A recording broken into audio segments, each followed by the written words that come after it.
I need you to understand something before I tell you the story. I am not a person who gets lonely. I spent 2 summers alone on a mountain in the Cascade Range of Washington State, living in a 14 by 14-foot cabin at the top of a fire lookout tower, 7,000 feet above sea level, the nearest road 6 miles away on foot, the nearest human being on most days, further than that. 2 summers, alone, on a mountain. And I want to be clear, I chose that. I applied for that position knowing exactly what it was.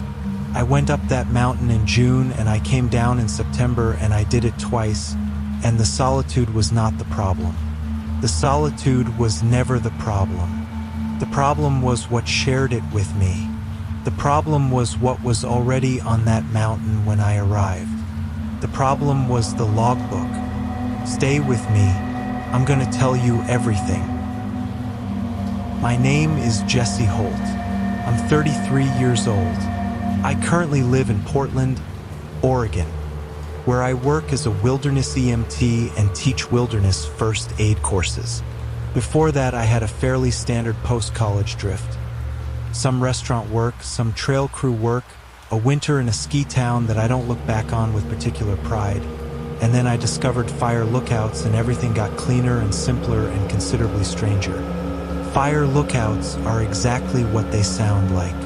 Towers or cabins positioned at high elevations in national forests and wilderness areas, staffed by seasonal employees whose primary job is to watch for smoke, to sit in an elevated position with a panoramic view of the forest below and around them, and to watch, all day, every day, for 3 months.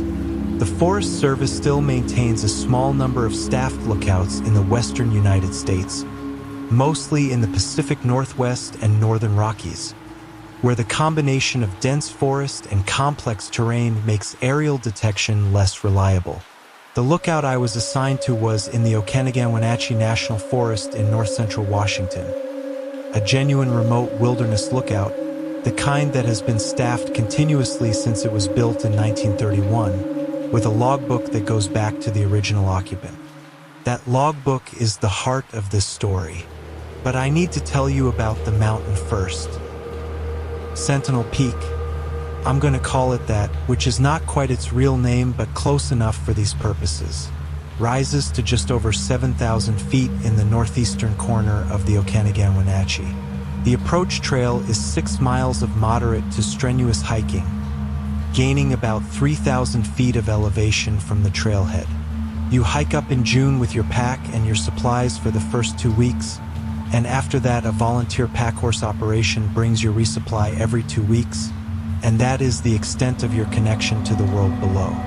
No road access, no cell service, a radio for communication with the Ranger District Office, mandatory check-ins twice daily, emergency channel always monitored, a propane cook stove, a small wood stove for heat, a composting toilet outside the tower, the Osborne Fire Finder, a device that has not changed meaningfully since 1915, a circular map mounted on a rotating sight that lets you take a bearing on smoke and triangulate its location with other lookouts, and the view. I am not going to do justice to the view in words. 360 degrees of the Cascade Range from a vantage point that puts you above the cloud layer on good days and inside the cloud on bad ones. On clear nights, the stars are close enough that the concept of distance between yourself and them becomes temporarily unconvincing. On storm nights, the lightning hits close enough to the tower that the air smells of ozone for hours afterward, and you feel it in your fillings. I loved that mountain before I knew what was on it. I applied for the position the first time because a friend who'd worked lookouts told me it would change something in me, and she was right, and the change was not entirely what I expected. Every staffed lookout keeps a logbook. It's a practical document. You record fire observations, weather conditions, wildlife sightings, maintenance issues, visitor contacts. It's the institutional memory of the station, the record of what the mountain does and what the people who watch it see. Sentinel Peak's logbook went back to 1931. The original was in the Ranger District Archive. I never saw it, but at some point in the 1970s someone had made photocopies of the historical entries and bound them into a supplementary volume that sat in the lookout cabin alongside the current logbook. A 90-year record of continuous seasonal occupation, written by the people who had lived on that mountain one summer at a time. I read the whole thing my first summer. Of course I did. I had 3 months and a 14x14 cabin, and the logbook was right there on the shelf. I read it the way you read something when you have time and nothing else is competing for your attention. Slowly, thoroughly, paying attention to the personality of each voice. There were maybe 30 different people across the 90 years. Some stayed one season, some came back for many. A few became fixtures, particular voices that you recognized across multiple summers, whose understanding of the mountain deepened year over year in the way that prolonged attention to a place always deepens understanding. The best entries read like nature writing. The standard entries read like maintenance logs. And a handful of entries scattered across the decades read like something else, like warnings. The first one I found was from 1947, a lookout named Martin Reyes, who had staffed Sentinel Peak for 4 consecutive summers. His entries were generally methodical and spare: wind speed and direction, smoke observations, wildlife notes, the occasional paragraph about weather patterns he'd noticed. Professional, functional. But the entry from August 14th, 1947 was different. It read, "Clear day, no smoke. The thing on the North Ridge was back this morning. 3rd time this summer." I watched it for about 20 minutes with the binoculars before it went below the tree-line. Same as before, upright, but the movement is wrong. Not a bear, not a person. I've stopped trying to decide what it is. Reported to district as an unidentified large animal. Connors says it's probably a black bear with mange. I've seen black bears with mange. That's not what this is. I read that entry 3 times. Then I read forward through the remaining 1947 entries, looking for follow-up. There wasn't any. Martin Reyes finished his season, made his final entry in late September. First frost last night, time to come down, and didn't return to Sentinel Peak the following summer. He'd done 4 consecutive years and then stopped. I noted it and kept reading. The second warning was from 1962. A lookout named Patricia Drum, her 2nd season at Sentinel Peak, making her the only woman in the logbook up to that point. Her writing was precise and observational, clearly a naturalist's sensibility, comfortable with the work of extended attention. Her August entries that year had a change in them that was gradual and then sudden. The gradual part, a series of brief notations, starting in early August, about sounds at night. Heard something on the rocks below the tower around 0200. Not wind, rhythmic. Stopped when I opened the hatch. Then a week later, sound again last night. Longer this time.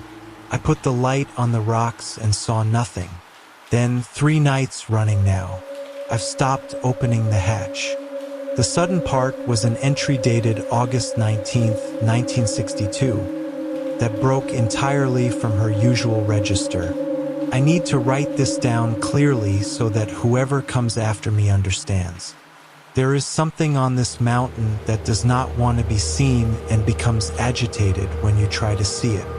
I believe it has been here longer than this lookout, longer than the trail, longer than any of us. I have seen it twice, not clearly, never clearly, always at the edge of what my light can reach. It is large. It moves on 2 legs, but the gait is not human. I am not afraid of it. That is the thing I want whoever reads this to understand. I am not afraid of it, but it is watching me the way I am supposed to be watching the mountain, and I want you to know that before you come up here. You will be watched. You will feel it. Do not let it make you afraid. It has not harmed anyone in the 30 years this lookout has been staffed. It is just watching. Some things watch. She came back the following summer. She came back for 5 more summers after that. Her later entries never mentioned it again. I found 7 more entries across the logbook's 90 years. Always in August. Always from experienced lookouts, people who had been on the mountain long enough to calibrate, to know the difference between what was normal and what wasn't. Never from first-year people. Always the same elements. Something large moving upright on the north ridge or near the rocks below the tower. Visible briefly, gone when looked at directly. Sounds at night. The consistent observation that it did not approach, did not threaten, seemed to be doing the same thing the lookout was doing. Watching. Patricia Drum's phrase. Some things watch. And one more element, consistent across all 7 entries, that I want to tell you about carefully because it is the part that I have thought about most in the years since. Every person who wrote one of these entries came back. Of the 7 lookouts who documented the thing on the North Ridge, 6 returned to Sentinel Peak the following summer. The 7th, Martin Reyes, the first, didn't return to Sentinel Peak but came back to lookout work at a different station and stayed in the Forest Service for another decade. None of them quit. None of them came down early. They finished their seasons and they came back. My first summer on Sentinel Peak, I saw nothing. I want to be honest about that. I'd read the logbook, I knew what was in it. I spent a certain amount of time in August watching the North Ridge through the Osborne scope, the same instrument the lookouts used to take smoke bearings, the most precise optical tool in the cabin. I saw bears, deer, a wolverine once that made me very still and grateful, the usual population of a high-elevation wilderness area. Nothing that matched what the logbook described. I came down in September, I applied for a second season, I got it, and I went back up in June of the following year. The second summer started the same way. June and July were clear and dry, good fire weather. I made my smoke observations and my radio check-ins and my logbook entries, and I watched the mountain the way the mountain was supposed to be watched. August came. On August 7th, at approximately 0400 in the morning, I woke up to a sound. I have been trying to describe this sound accurately for 2 years, and I will keep trying. It was rhythmic. That was the first thing. It had a rhythm, a pattern, the kind of regularity that distinguishes a sound produced deliberately from a sound produced accidentally. Not a wind sound, not a settling rock sound, not any of the ambient vocabulary of a mountain at night that I'd spent 2 summers learning. It was coming from the rocks below the tower, the same rocks Patricia Drum had mentioned in 1962. I lay in my sleeping bag and I listened. The sound had a quality I find difficult to name. The closest I can get is intentional. It sounded like something doing something on purpose. Not randomly, not incidentally. With intention. I did not open the hatch. Patricia Drum had written, "I've stopped opening the hatch," and she'd come back 6 more times. I took that as data. I lay still and listened for 45 minutes. Then the sound stopped. I lay there for another hour before I slept. I did not write it in the logbook that morning. I wrote my weather observation and my overnight notes, and I did not write about the sound.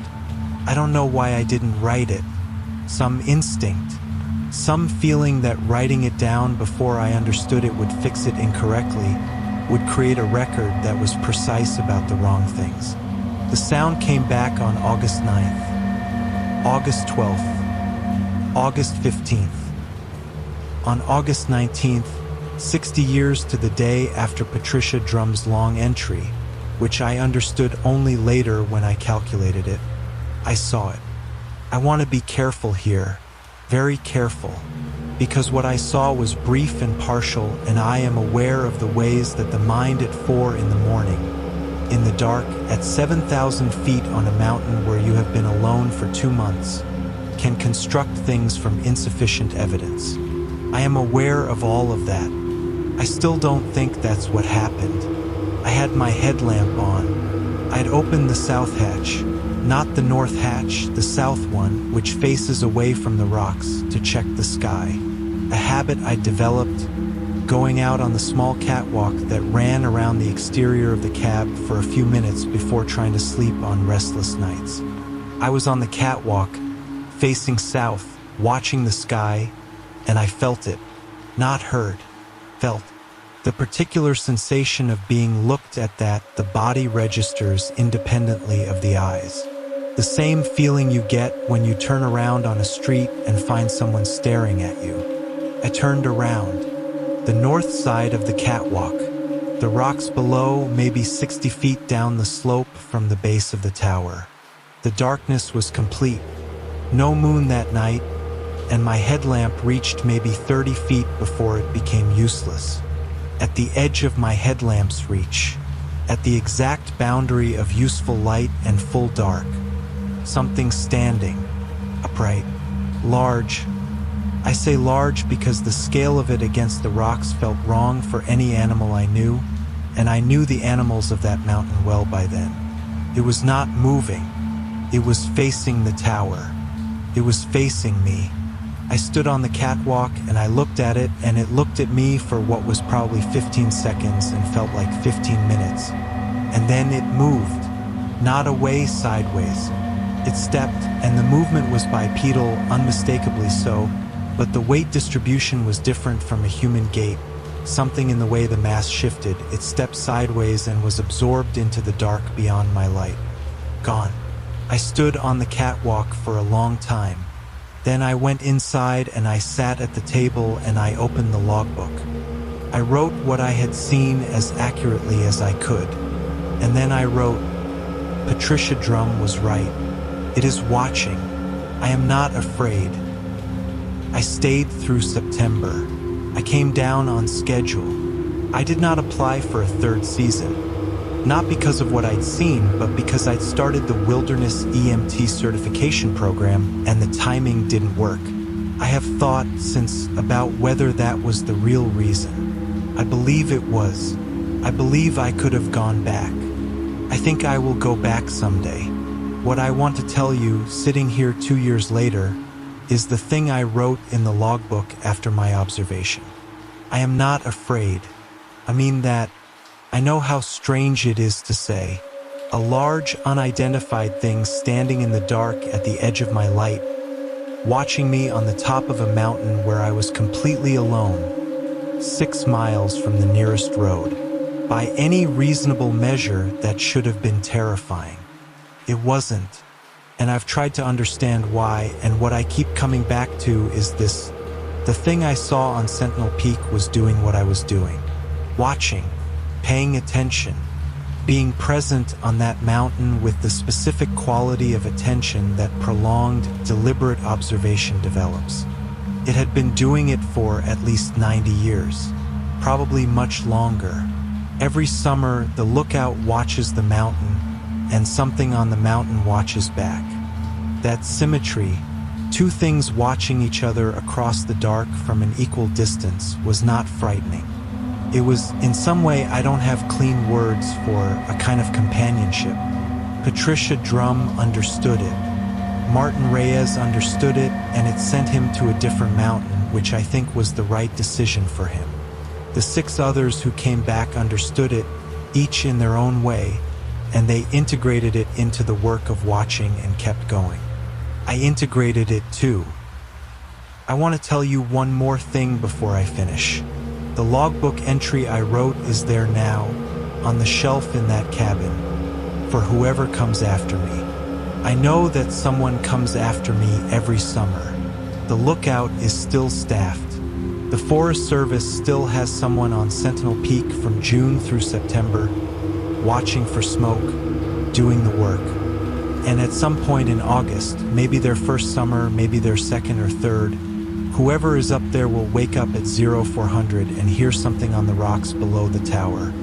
And if they read the logbook, they will find 30 years of silence on the subject, and then Martin Reyes in 1947 saying that's not what this is, and Patricia Drum in 1962 saying it is just watching, something's watch, and 8 others across the decades, and then me in a different handwriting saying Patricia Drum was right. It is watching. I am not afraid. I hope that helps whoever reads it. I hope it gives them what it would have given me. Not comfort exactly, not reassurance, but orientation. A framework for what they're experiencing that acknowledges it honestly and doesn't ask them to be afraid of it. Some things watch. You watch back. That's the work. That's the story. If you made it all the way up that mountain with me and back down again, thank you. That's the kind of listener this channel is built for. The kind who understands that the most interesting horror is not what jumps out of the dark. It's what stands at the edge of your light and watches. 3 things before you go. First, hit subscribe. I have more stories from remote places, from the kind of solitude that strips everything back to what's actually there. Subscribe so you don't miss the next one. The bell icon too, if you want to be notified the moment a new story drops. Second, hit like. Every like on this video is a direct signal to YouTube that this kind of storytelling deserves an audience. Takes 2 seconds and it genuinely matters. If the story moved you, if you're still thinking about Patricia Drum's words, something's watch, then hit the button. Third, leave a comment. Tell me if you've been to a fire lookout.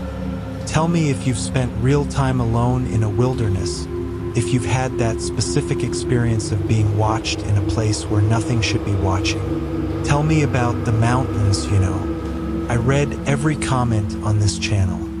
I'll be watching. See you on the next one.